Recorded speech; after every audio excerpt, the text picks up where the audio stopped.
Hello, good morning, guys. Tudo bem com vocês? Vamos ter uma aula maravilhosa de história da arte. Ok, meus amores? Tudo bem? Vamos começar?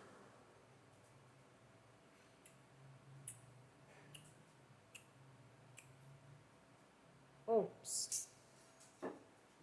Deve estar acontecendo algum engano, não? Alguém deve estar perguntando, ou a professora, o isolamento não está fazendo muito bem para a professora Jusileide, não. Oxe. Bem, meus amores, nada disso, nada temam, ok? Tá tudo ok. Eu trouxe para nossa aula de hoje a bela, esfuziante, exuberante, incrível e magnífica a senhora minha mãe, Dona Raquel de Jesus Damasceno de Oliveira. Nossa, eu não sou a cópia fiel dela? Linda e maravilhosa? Meus amores, todo mundo tem o direito de sonhar, né? Mas essa é a senhora minha mãe. Espero que vocês tenham gostado. Olha como ela era linda, top, gata. Nossa, se eu tivesse herdado essa genética, que maravilha. Mas é belíssima, não é a senhora minha mãe? Mas vocês podem estar se perguntando, o que ela está fazendo com o retrato na aula de artes? O que ela vai aprontar agora? Nadinha. É só você abrir o livro de vocês aí na página 53, que vocês vão entender. Nós iremos falar sobre espelhos da alma. Mas nós vamos falar de autorretrato. Então, por que ela trouxe um retrato? Vamos entender dentro de alguns instantes, tá ok? Só vou botar minha mamãe, ou seja, o retrato dela lá no local, tá bom? Volto já, já. Fui!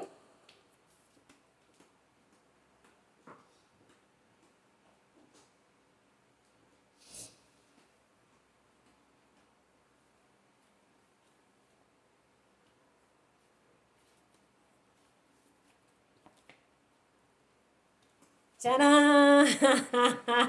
Voltei, hein? Tenho certeza que algum de vocês pensou assim, o isolamento não tá fazendo bem pra professora Jusileide, não. Aqui é a professora tentando colocar um salzinho a mais, um tempero a mais, um condimento a mais na nossa aula, entendeu? O que eu gostaria mesmo era de saber entender essas coisas da gravação, aparecer aquelas luzes, aquelas coisas que os youtubers botam aí, né? Que trabalham aí com edição, faz aquelas coisas maravilhosas. Mas eu me garanto nas minhas explicações, então tudo bem. Livro aberto na página 53. Olha só, nós hoje iremos falar de espelhos da alma. Livro de história da arte é complicado, né? É muito profundo, trabalha com umas essências tão densas, não é? Tão complexas. Nada disso, meus amores, é simples, simples, simples. Vamos falar aqui sobre autorretrato. E é por isso que ele trouxe aqui, olha, 3 autorretratos, ou seja, 3 visões de artistas de si mesmos. A primeira aqui é Autoimagem, de André Malinsky. A segunda aqui, em inglês, é United Film Still, de Cindy Sherman, ou seja, o autorretrato, né, dela. E aqui nós temos o autorretrato diante de um cavalete, de Vincent van Gogh, ou seja, o espelho da alma de cada um desses artistas. Mais calma, vamos colocar cada coisa no seu devido lugar. Para nós entendermos o que é um autorretrato, vamos ter que entender o que é um retrato, vamos ter que entender o que é uma fotografia e vamos até dar uma passadinha nas selfies. Mas para que você entenda mesmo o que é um retrato, você vai ter que olhar bem no meu rostinho aqui, porque retrato diz respeito a uma fotografia que mostra pelo menos uma pessoa com o rosto, e o rosto tem que estar em destaque. A isso nós chamamos de retrato. Todo e qualquer retrato que mostra e que apresenta, não é? Que ficou ali, que naquele clique ficou fotografado o rosto dela, a isso nós chamamos de retrato.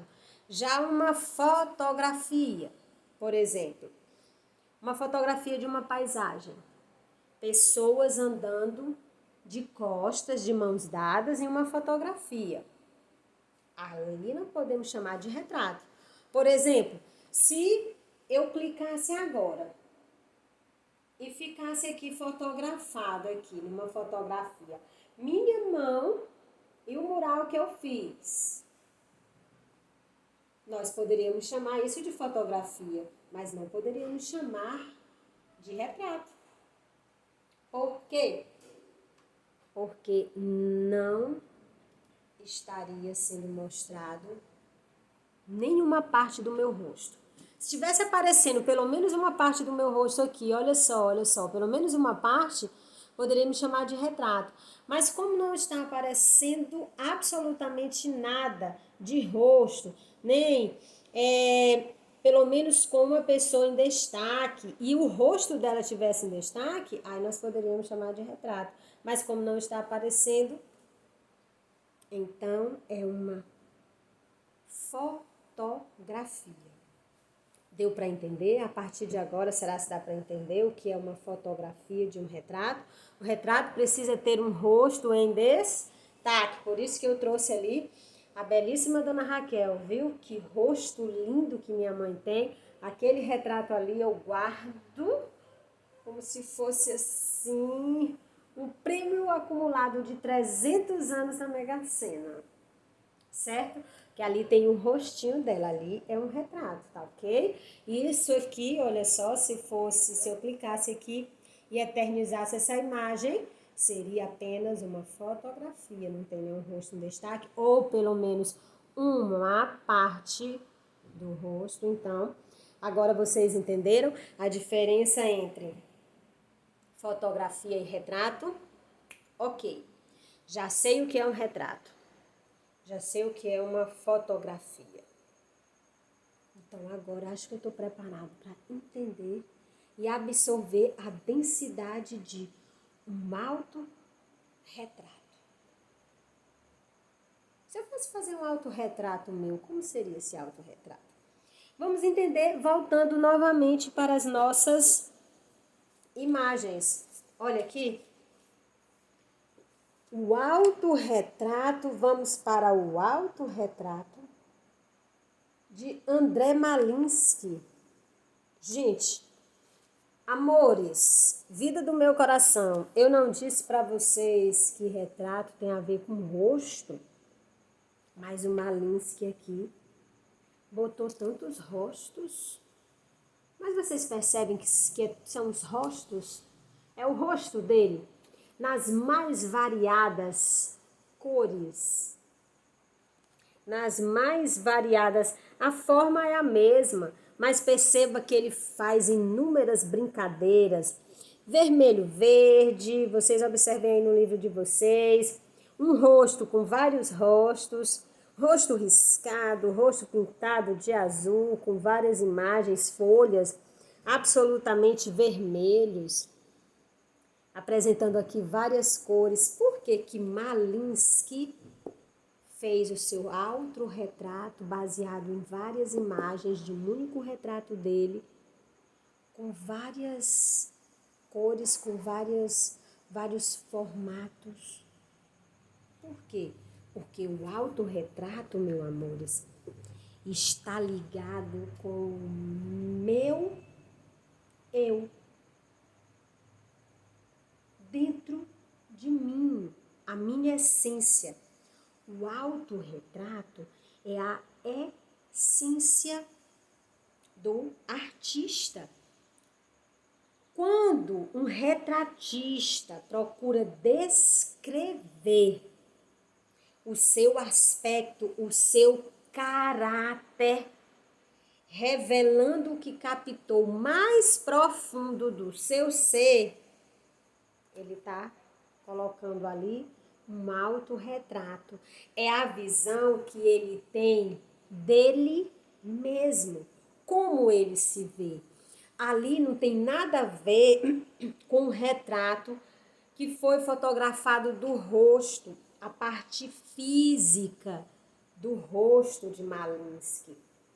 Não, ali tem a essência, o pulsante, a vibração, é a poética, é a essência dele, é o sentimento, é a emoção, é como ele se vê por dentro, é como ele se entende, como ele se coloca nesse universo que nós vivemos aqui, ou seja, cada um no seu período, é a maneira como ele se observa, se sente, se percebe.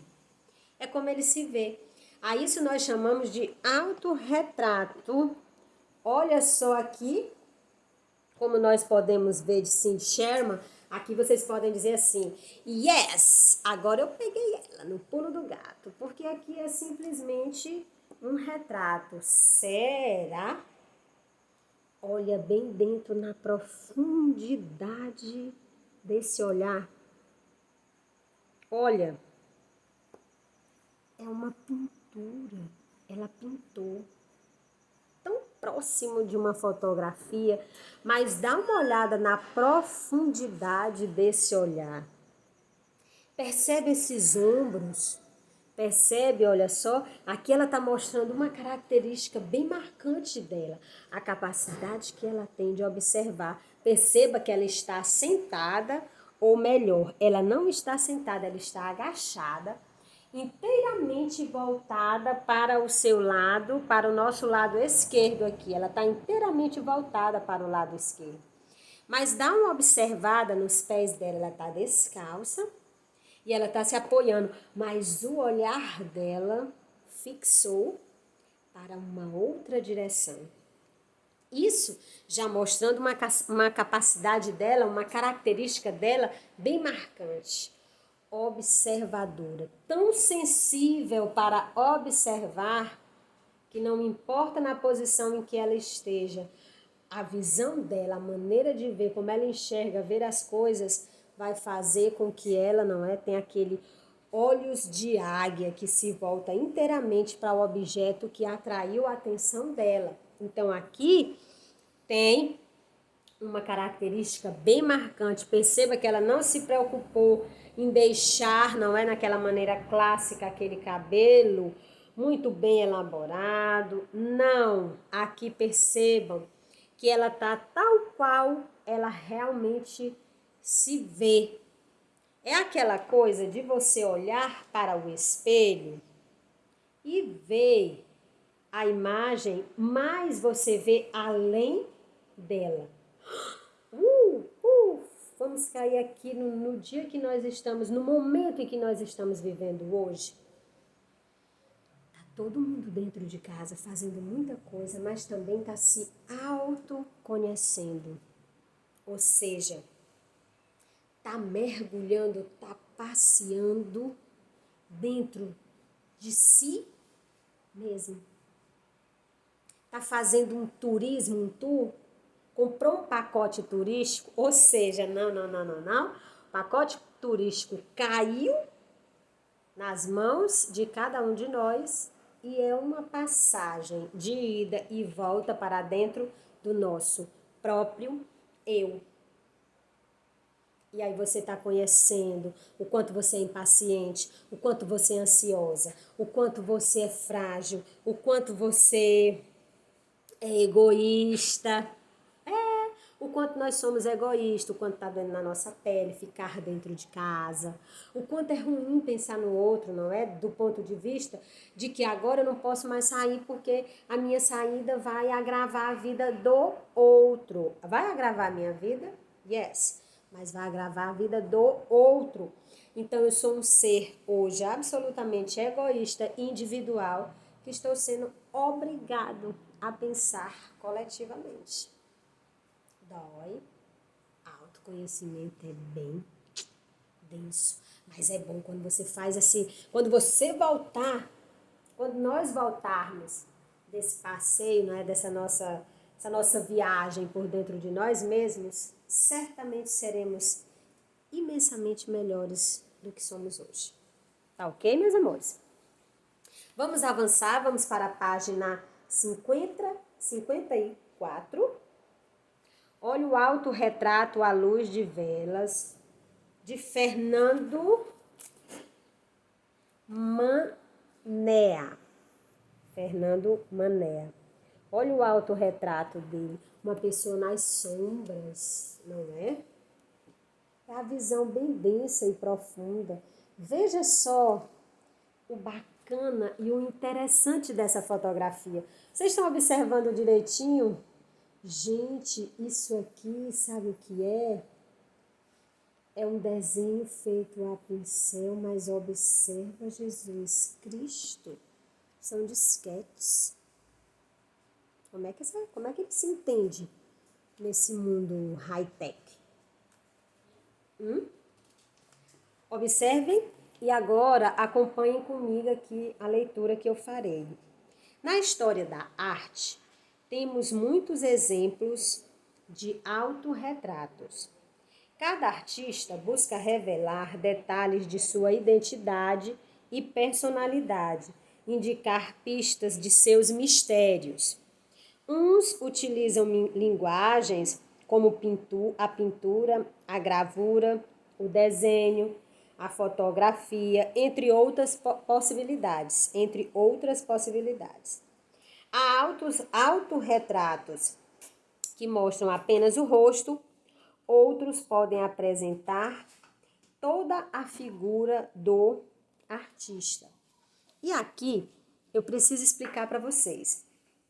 O autorretrato, ele não caiu assim do céu. Nós, seres humanos, nós sempre fomos propensos mesmo a retratar a nossa própria imagem. Só que isso ficou mais evidente, mais claro e ficou bem reforçado mesmo, principalmente a partir do Renascimento. Por que, professora, o período do Renascimento? Muito simples, meus amores. Lembra do que eu expliquei nas aulas anteriores? Que o período da Idade Média, período medieval, o medievo, a visão de mundo era uma visão de mundo centrada em Deus. Não é aquela coisa deuscêntrica. Deus estava no centro. Ali Deus estava no centro. Então, lembra do que eu falei, que eu expliquei com relação às artes? Todas as manifestações artísticas da época, todas as linguagens artísticas que passavam pela literatura, poema, escultura, a pintura em si, tudo estava voltado para a religiosidade, para a religião, para a ideia da religião. E tudo tinha Deus no centro, lembra? Eles se preocupavam em fazer missas bem elaboradas, muito bonitas, organizadas, bem estruturadas. E naquela coisa apoteótica, gigantesca, as igrejas eram gigantescas, para que a pessoa entrasse e percebesse o quanto, não é? A pessoa que entrava, o cristão, quando entrava, ele se impactava com aquilo e já entendia a grandiosidade de Deus já pelas suas estruturas aqui na terra. E o quanto que ele era pequeno diante de todas aquelas estruturas. Então, era necessário para que o cristão conseguisse, ou seja, para que ele fosse levado, não é nem conseguisse, para que ele fosse levado a absorver aquela ideia da religião. E aquela mentalidade da subserviência, de você ficar, não, tudo é vontade de Deus. Eu nasci pobre, então se eu nasci pobre, é a vontade de Deus. Então eu não me rebelo contra aquela minha condição, não penso sobre ela. Não preciso pensar porque foi a vontade de Deus. Deus queria que eu nascesse pobre, Deus queria que eu não reivindicasse, e que eu fosse sempre servo, e que eu tivesse um Senhor. Então era necessário passar essa ideia. Rompe esse período, não é? Esse período, ele não se sustenta, embora ele tenha permanecido por quase um milênio, não é? Mas ele vai se quebrando, vai se modificando, ele vai se fragmentando, porque não tem mais base de sustentação, porque as pessoas começam de fato realmente a questionar, não é? As pessoas começam a perguntar e não aceitar qualquer resposta. Fazem perguntas, mas querem respostas que tenham pelo menos uma explicação racional. Aí, o período medieval chega ao seu final, e aí dá espaço para o período do Renascimento, que é onde o autorretrato vai realmente ter uma força muito grande. Por quê, meus amores? Porque Deus já não está mais no centro. Quem vai estar no centro no período do Renascimento? Quem? O homem. O ser humano. Eu, você, claro, as pessoas da época. Eles começam a entender, gente, a razão. Eu penso.